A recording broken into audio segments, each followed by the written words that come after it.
लग्नानंतर होईलच प्रेमच्या आजच्या भागात आपण पाहत आहोत. जीवा पार्थने सर्वांसाठी थंडाई बनवून आणलेली असते. तर मालिनी काकू म्हणतात, हे 2 ग्लास कोणासाठी आहे? तेव्हा जीवा म्हणतो, वसु आत्या आणि रम्यासाठी. तर मालिनी काकू म्हणतात, तुमच्या बायकांचे 2 ग्लास कुठे गेले आणि तुमचे? तेव्हा पार्थ म्हणतो, मी आणि काव्या आम्ही एकाच ग्लासमध्ये पिणार आहोत. तर जीवा म्हणतो, ते नारळ पाणी नाही काय 2 स्ट्रॉ टाकून पितात तसे ते पिणारे, आणि मी आणि नंदिनी पण एकाच ग्लासने पिणार. तर मालिनी काकू म्हणतात, बरं बाबांनो कळलं हं. तर युग म्हणतो, हे असे काय वागताय ग? मालिनी काकू म्हणतात, तू बघ, तू नको वागू यांच्यासारखा. ते दोघंही नंदिनी आणि काव्याला शोधायला निघून जातात. तर रम्या वसु आत्यानं म्हणत असते, तुझं काय चाललं आई? काय त्यांच्यामध्ये एवढी मिक्स होते? ते हसतात, त्यांच्याबरोबर हसू लागते, फुल एन्जॉय करते तू त्यांच्याबरोबर. तर वसु आत्या म्हणतात, तू नाही का एन्जॉय करत आहे? तू पण नाचली ना त्यांच्याबरोबर. तर रम्या म्हणते, मी हे सगळं नाटक करते आणि ओघात काही बोलून जाऊ नको. त्या दिवशी बोलली ना तू मामीसमोर 16 डिसेंबरबद्दल, निघालं ना तुझ्या तोंडातून. आता परत तसं काही करू नको, आणि ते भांग वगैरे दिलं ना तर पिऊ नको. तर वसु आत्या म्हणतात, मी काय मूर्ख आहे का गं? कोणी काही देईल आणि मी लगेच पेईल? आणि हे मोहितेंचं घर आहे, इथं कोण असं वागणार आहे? तेव्हा रम्या म्हणते, या मोहितेंच्या मुली ना खूप डेंजर आहे. ती काव्य जर शेर आहे ना तर ती नंदिनी सवा शेर आहे. तेव्हा त्यांच्यापासून सावध राहा. जीवा नंदिनीच्या रूममध्ये आलेला असतो आणि तिला आवाज देतो, चकाचक बाई, हे बघ मी तुझ्यासाठी काय आणलं आहे. तुझ्यासाठी ताक केलं आहे, तुझ्यासाठी आणि बाकी सगळ्यांसाठी. नंदिनी म्हणते, अहो तुम्हाला राग तर नाही ना आला? तर जीवा मनातच म्हणतो, राग आला नाही अगं, देशमुख बॉईजचा इगो काय असतो कळेल तुला. आणि नंदिनीला म्हणतो, अगं नाही, मी अजिबात चिडलो नाही तुझ्यावर. तुम्ही जरी आमची खिल्ली उडवली पण मला काळजी आहे. बघ मी तुझ्यासाठी ताक बनवून आणलं आहे. नंदिनी प्यायला घेते, तिला काहीतरी असल्याचा भास होतो. ती जीवाला विचारते, याच्यामध्ये भांग तर नाही ना टाकलेला? तर दुसरीकडे पार्थ आलेला असतो काव्याच्या रूममध्ये. पार्थला असं मागे बघून काव्या तर खूप डचकते. अहो देशमुख, असं कोणी येतं का? मी तुम्हाला बोका जरी म्हणत असली मग तुम्ही असं गुपचूप यायचं माझ्या मागे? अहो चिडू नका, हे बघा मी तुमच्यासाठी स्पेशल ताक बनवून आणलं आहे, हे घ्या ताक घ्या. काव्या ताकाचा ग्लास घेते, हाऊ स्वीट, पण सर्वात आधी तुम्ही प्या बरं. तर पार्थला तर प्रश्न पडतो, आता प्यायचं की नाही ते. त्याला तर माहिती आहे ना त्याच्यामध्ये भांग टाकलेलं आहे. तर तो खोटं बोलतो काव्याला, अहो मी पिलं आहे, आता हे तुमच्यासाठी आणलं आहे.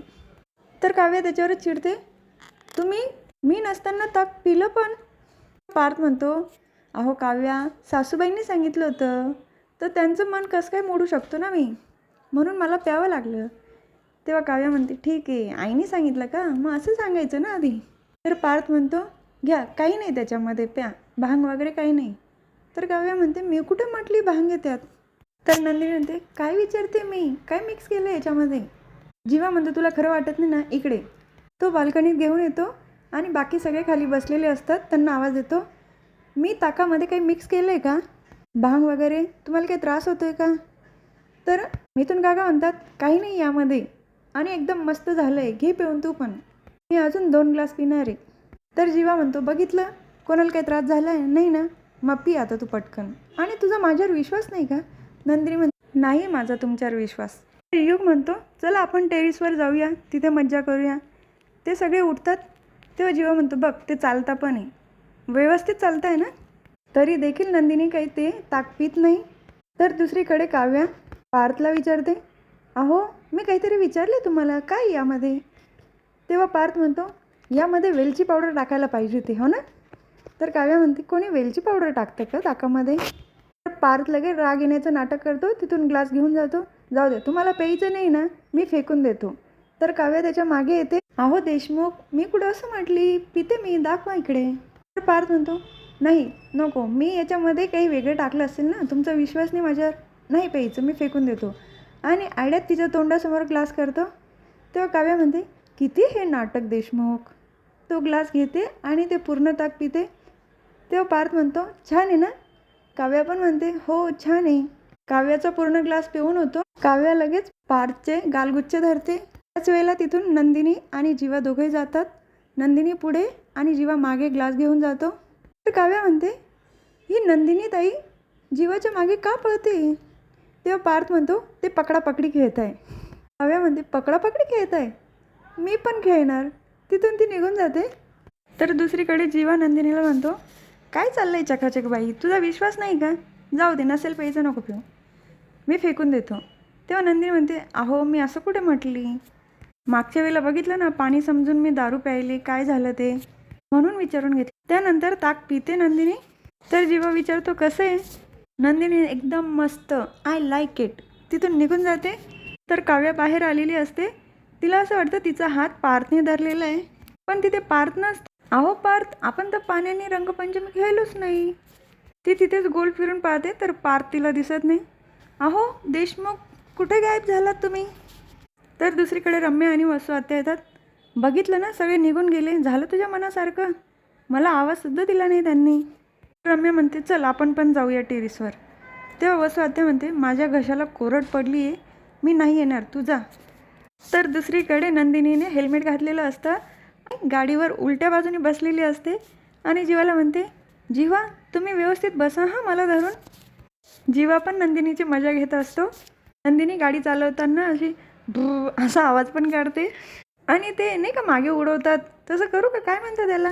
तेव्हा जीवा विल्ली का काय म्हणतो. तर नंदिनी म्हणते, मारू का मी, विल्ली मारू? तर जीवा म्हणतो, ए नको ना, मी मागे पडेल. तर नंदिनी, नाही नाही मी नाही करत हां. आपण कुठे आहोत आता? तेव्हा जीवा म्हणतो, विमानामध्ये आहोत आणि हात बाहेर काढायचा नाही बरं का, आणि कोणी खायला दिलं तर अजिबात खायचं नाही. तेव्हा नंदिनी म्हणते, मी नाही खाणार, पण तुम्ही खाता का? तेव्हा जीवा म्हणतो, काय?